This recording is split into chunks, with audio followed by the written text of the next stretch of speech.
23வது கேள்வி, கிம் ஸ்வித் பிரதிஷ்டமானானாம் வரம்.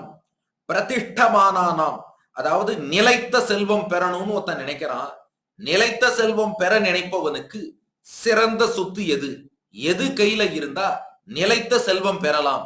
தர்மபுத்திரர் பதில் சொல்றார். 23வது கேள்விக்கான பதில் காவ பிரதிஷ்டமானானாம் வரம்.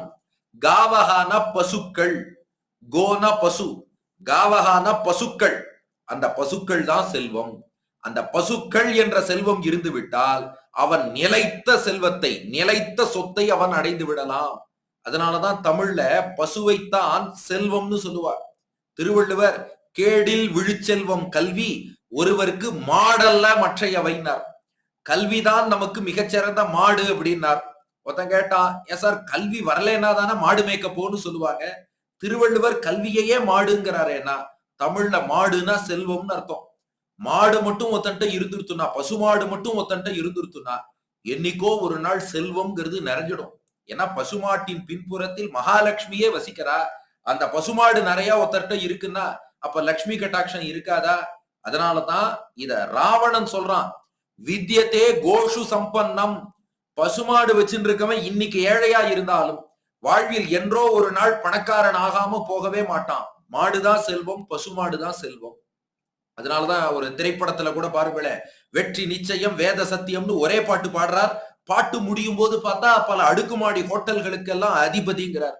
எப்படி சார் ஒரே பாட்டுல பணக்காரர் ஆனார்னா?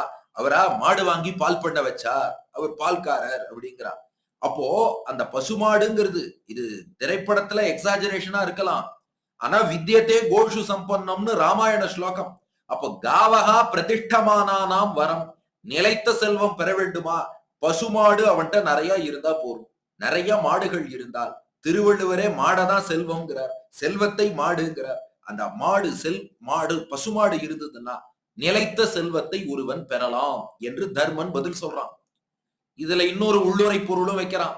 என்னன்னா, கோ என்ற வார்த்தை பசுவையும் குறிக்கும். கோ என்ற வார்த்தை ஆச்சாரியர்கள் சொன்ன நல் வார்த்தை, உபதேசம், அதுக்கும் கோன்னு பேரு. அப்போ காவகானா உபதேசங்கள்னு அர்த்தம். அப்போ கிம்ஸ்வித் பிரதிஷ்டமானானாம் வரம். நிலைத்த செல்வத்தை அடையணும்னா, நிலைத்த செல்வம் எது? மோட்சம் தான் நிலைத்த செல்வம். முக்தி அடைந்து விட்டால் அதுதான் உண்மையாக நிலைத்திருக்கும் செல்வம். மற்றதெல்லாம் நீங்கும் செல்வம் ஆச்சே. அப்போ முக்தி என்ற ஒரு நிலைத்த செல்வத்தை ஒருவன் பெற வேண்டும்னு நினைச்சான்னா அவனுக்கு என்ன சொத்து வேணும்னா, காவகா பிரதிஷ்டமானானாம் வரம். காவகா ஆச்சாரியர்களுடைய நல்வார்த்தைகள், உபதேசங்கள்.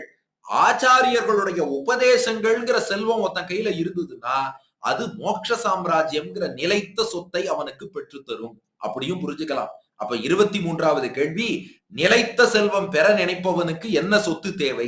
பதில், ஒருபுறம் பசுமாடு நிறைய இருந்தா நிலைத்த செல்வத்தை பெறலாம். அல்லது ஆச்சாரியர்களுடைய உபதேசம்ங்கிற காவகா, அதுக்கும் காவகா கோன்னு தான் பேரு.